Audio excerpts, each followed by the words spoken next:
Battle Bits, and I'm Sally.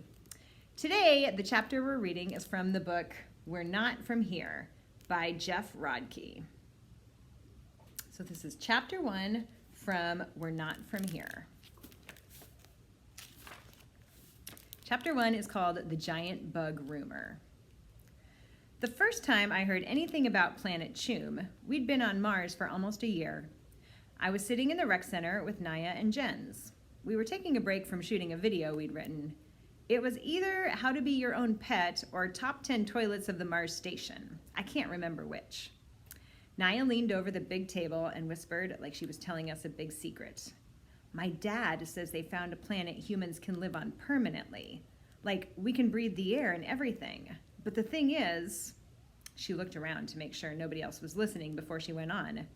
There's already aliens there, and they look like giant bugs. What kind of bugs? Jens asked.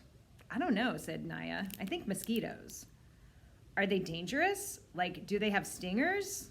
A planet full of giant mosquitoes sounded terrifying. Naya shook her head. They don't act like mosquitoes. They just look like them, and they're really smart. As smart as humans? Yeah, like maybe even smarter. Are they friendly?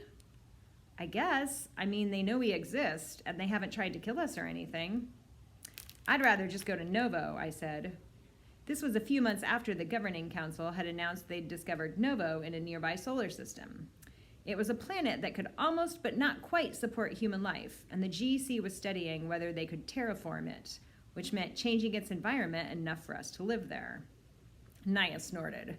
Novo's never going to work, she said, shaking her head. If it could, we'd all be headed there by now. Not necessarily, I told her. Novo's really far away, so they have to be sure. And it's hard to study from here. Plus, they need time to get all the biosuspension pods ready. The trip to Novo would take 15 Earth years, and the only way for a whole ship full of people to survive the trip without running out of food and water was to go into biosuspension. Supposedly, that was just like going to sleep, except it lasted much longer, and you barfed a lot when you woke up. Is that what your mom told you? No, it was in the weekly announcements. My mom doesn't tell me anything. Mom had been elected to the Governing Council when it got set right up after the first refugee ships arrived on Mars. It was a big deal, I guess, but it didn't get my family any special treatment or inside info. All it meant for me was that I never saw Mom because she was always working. I'm just going to go back to Earth, Jens announced. I rolled my eyes as Naya sighed. You can't go back to Earth, she told Jens for about the 40th time. Why not? Everybody there is dead. So nobody can live there anymore. Nuh-uh, Jens insisted. We can live there again. We just have to wait. Yeah, like 1,000 years. Nuh-uh, just a year or two. My dad said so.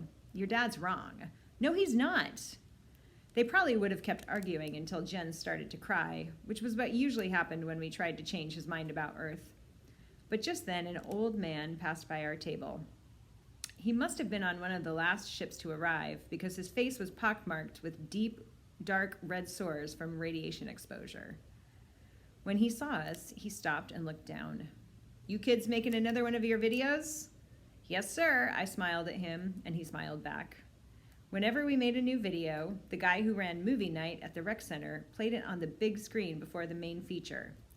We'd done about half a dozen of them, and they'd turned Naya, Jens, and me into minor celebrities among the 100 or so people who usually showed up for the movie. Keep it up, the man told us. Folks need to laugh, now more than ever. Not too many people laughed at the last one, Naya reminded him. I'd written fabulous fashion looks for fall myself after I outgrew everything I'd bought from Earth and my parents sent me to the clothing exchange. All they had in my size were a pair of worn-out jeans with mysterious stains on them and a grimy t-shirt that said, Taylor Swift World Tour 2028. Now I was stuck wearing them even though the stains grossed me out and I'd never even listened to Taylor Swift. So I wrote a video making fun of the clothing exchange. But it came out more angry than funny, and people didn't like it nearly as much as our other ones. Was that the one about the clothes? The old man grimaced in sympathy. Yeah, that was a bit of a misfire. But don't let it get you down. You know what they say. Dying's easy, comedy's hard. People say that? I'd never heard it before.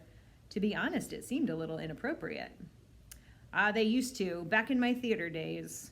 Guess it made more sense back then, he chuckled. Point is, you just keep up the good work. You're raising people's spirits. We need all the joy we can get around here. Then he put a scarred hand on my shoulder and lowered his head a little closer to mine. Speaking of which, I heard a rumor. I knew what was coming next even before he said it. Is your sister Isla Mifune from the pop singer show? Yes, sir. Isla had been playing guitar and singing since she was 6. By 12, she was writing her own songs. At 16, she went to an open audition for Pop Singer, the highest rated TV show in our country. She made it all the way through to the semifinals, where she sang one of her own songs, Under a Blue Sky, to a TV audience of 60 million people. Going into the live final episode, she had more votes than any of the other contestants. But the world had been slowly falling apart for a while, and 2 days before the episode was supposed to happen, it suddenly fell apart a lot faster. Instead of going to the airport and flying to see Isla in the Pop Singer finale, we wound up at the spaceport, where we were lucky enough to get seats for all 4 of us on a ship to Mars. Most people weren't that lucky. The man brightened when I told him Isla was my sister. People always did, just like they always looked crushed after they got the answers to their follow-up questions. You think she might grace us with that beautiful voice of hers? She doesn't sing anymore, sir. I'm sorry.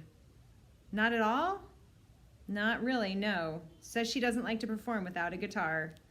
Gotta be one around here somewhere. No, sir. Mars has no guitars.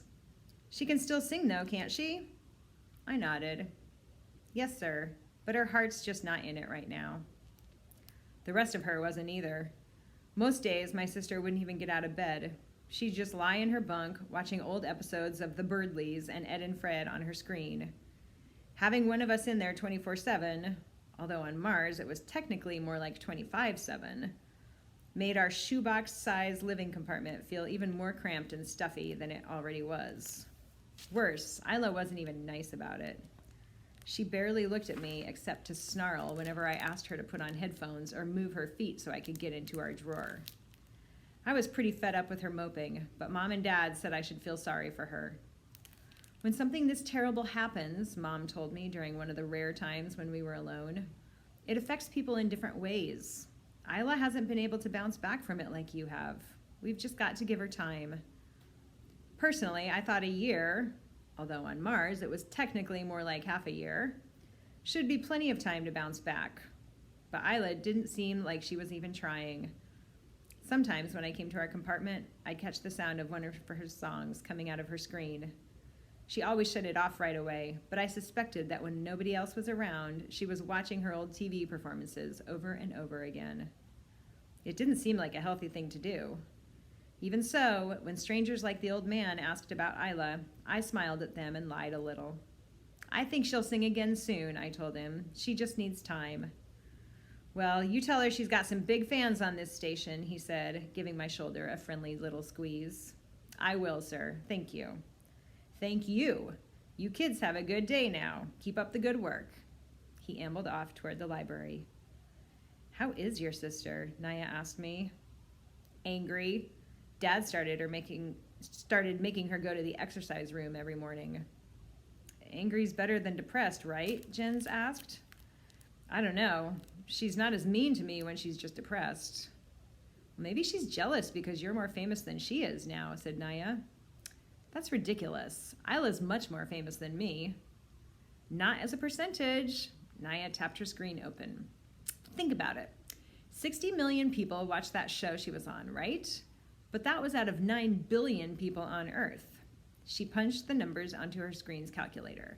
And 100 people watch our videos, but that's out of 2,400 total. So, according to my calculations, she looked up and grinned at me. You are 6.25 times more famous on Mars than your sister was on Earth. That's not funny, I told Naya. It's just sad. Jen's shoulders slumped. I hate math, he muttered. I reached across the table and smacked Naya's hand. Tell me more about these giant bug people. I don't know anything else, said Naya, just that they exist. And we asked them if we could come live on their planet. No way, said Jens. It'll never happen. I mean, can you imagine living on a planet full of giant bugs? I tried to imagine it. I couldn't. It just didn't seem possible. But then it actually happened. That is chapter 1 from We're Not From Here by Geoff Rodkey. All right, thanks for joining me. I'll see you next time.